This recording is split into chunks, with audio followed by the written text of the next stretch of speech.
Hey guys, Allie on YouTube here, and today I am filming a video on the floor of my bedroom in the corner by the closet because my room is kind of a mess right now because I'm just trying to pack so I could go to Florida, but by the time this video is uploaded I'll already be in Florida. But basically I am going to be talking about my experience with online schooling, because that's what I've been doing for a summer to get ahead in school, as well as how I take my notes on my iPad, or else using an iPad for school. So when school ended, I decided that I wanted to take a few classes to get ahead, and originally I was supposed to leave for Florida right when school ended. That didn't happen. We ended up basically waiting until my last week of school, which is this week, and we're leaving when I should be taking finals. But when our original plan was to go to Florida before summer school even started, I decided that I still wanted to do school, so I enrolled in 3 online classes, 9 credits, 3 classes for 5 weeks.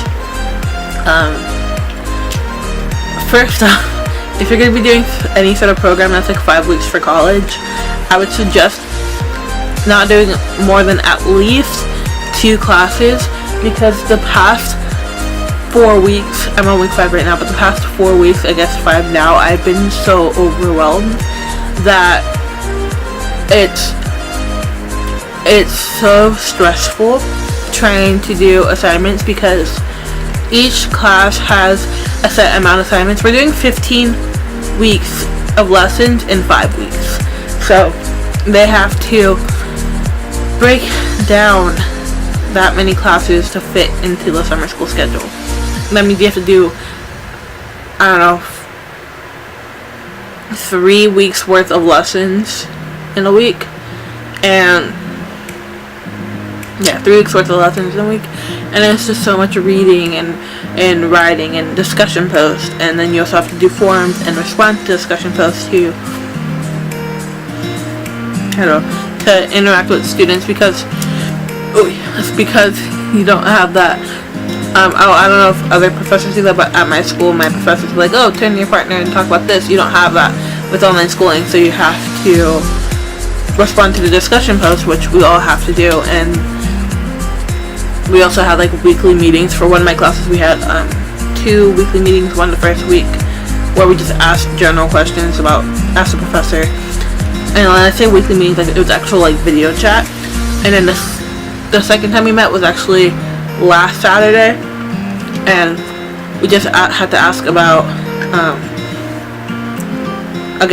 assignments, or ask about our upcoming final. And you could have like one of 2 professors. So 2 of my 3 professors decided to give us our study guides in advance, as well as the exact questions and essay questions that will be on our exam. That way we could work on it and then type it out, and then we can't copy and paste because it would just count as plagiarism even if we wrote it, so that way we could just retype it all on the test and not have to take so much time. That's one type of professor you have with online schooling. Another type of professor you could have with online schooling is one that will act like an in-class professor and like just not give you the study guide with the questions, and just tell you like, oh, this is what you have to study, this is like how the test will be, good luck. And that one's for one of my most stressful classes, so out of the 3 classes. And honestly, I'm more thankful for the other 2 professors, because it just works out, because I do have 3 other classes. Unlike, I know some people that are in my classes, they're taking 2 classes, and I was the idiot that decided to take 3 to get 9 credits out of the way. But I almost took 5 classes, and I'm so glad I didn't do that, because I would have hated myself. I would be crying, I would be dying on the flight. And but the reason why I like these classes is because some stuff you could access ahead of time, and some stuff you couldn't. So like for one of my classes, along with our textbook, we had like this online homework component, and the website itself would not let us work a week ahead until this week. So I did all my week 5 work, and while I finished my week 4 work, so I don't have to go on that website anymore. And then this week as well, she released the discussion post a week early. So I finished all my discussion posts. I just have to respond to them when more students respond to them later this week. And for another one of my professors, he had all weeks 1 through 5 assignments all there. So if I wanted to, I could have gotten everything done in 1 week. And yeah. Or for also like one of my classes, we didn't technically have a textbook. We had this website that had kind of like articles, but kind of like, it was kind of written like a textbook. So to make it easier for myself, so I didn't have to search the website every time, is that he would tell us like what website pages we have to read each week for our textbook reading. So what I did is I copied and pasted them on my laptop onto a Pages document or Microsoft Word document, and I would airdrop it to my iPad. So okay. So I would just make it like a digital textbook. I'm trying to show you guys what I did. Probably should put the brightness down too over here. Oh, crud. So I would make it like a textbook. I'll just copy and paste the website pages. That way I could sit here and read and highlight. I didn't highlight any of these pages. I highlighted other pages, but that's what I did with that. Just to make it easier for myself, because my laptop for the first few weeks wasn't connecting to the Wi-Fi for whatever reason. Now it does, but just as a safety precaution, I was like, okay, if the Wi-Fi shuts off my laptop again, and it's like maybe midnight if I'm doing homework late, or my brother's using his computer, or my parents are using their computers, I need a way to be able to do the reading and do the assignment, and then wait for the Wi-Fi to come back on, or airdrop it to my tablet to turn it in. So that's what I did with those textbooks. And that's really my piece about online schooling. I would like it if I wasn't doing a 5-week program. I probably would enjoy it if I did it as a normal semester, which I can in the future. So I probably might take some classes like that in the future.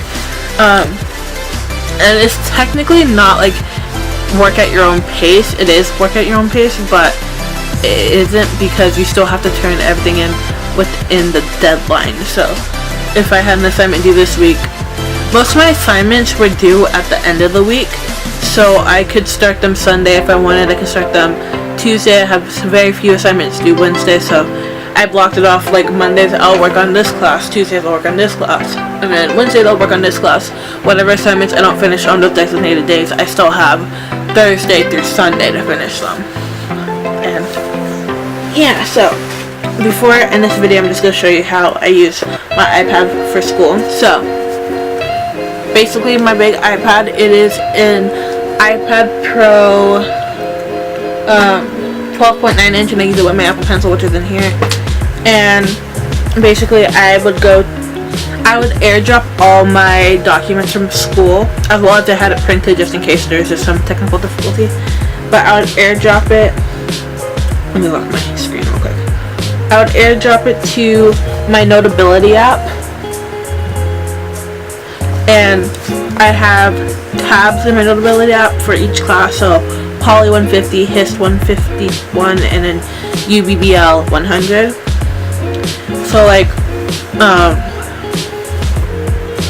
for my Poly 150 class, I only have 5 documents in here, and that is just 2 readings that I had to do that I airdropped the first week, and I kind of never did it again. I just read it on my laptop, and then I was taking notes, and I just did the vocab, and I realized it took too much time because there are long chapters, so I just stopped doing that. And I'm gonna do it again while I'm on the plane and take a few chapters for my final, but I also have the other books that I have to do. And then I airdropped my papers that I had written in that class the first 2 weeks because I needed them for the first test. And I just used that because I had a time constraint. I couldn't be looking on my laptop for it every time. I'd rather just have both things open rather than having to switch tabs every time.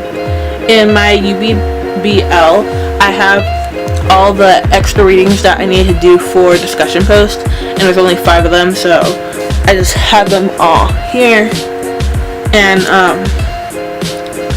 at the top of every page, you can't see that well, but I'll give it a little highlight color and label it, and then just highlight like it's a real book for all my documents. Every document for this class is like that. My legs keep going numb, so that's why I keep shifting. And then my Hist 151 class, I have 16 documents, and that's because I have 5 weeks worth of readings for my big textbook, as well as 5 weeks worth of discussion post documents, but every week it'll be at least 2, and in those ones I would try to highlight them too. And I use everything, let me see if, okay, yeah, I use everything with my Apple Pencil, which has a cute little devil. You can't see it because my camera doesn't focus automatically because it's dumb, but we love my camera anyway. But it has little devil horns on it and it's cute. But yeah, that's my 2 cents on online schooling and how I use my iPad for school. Because I haven't really, it's mostly document based stuff, and I'm gonna try to use it again when an actual full semester comes along. So I'll probably make another video on how I use my iPad for school then. I hope this video was informative. If you like it, give a big old thumbs up. If you want to see more of me, subscribe to my channel. I post videos every Saturday. If you want to hear more from me, go ahead and follow me on all my social media. All those links will be down below. And yeah, I'll see you all next week with a new video. But until then, bye!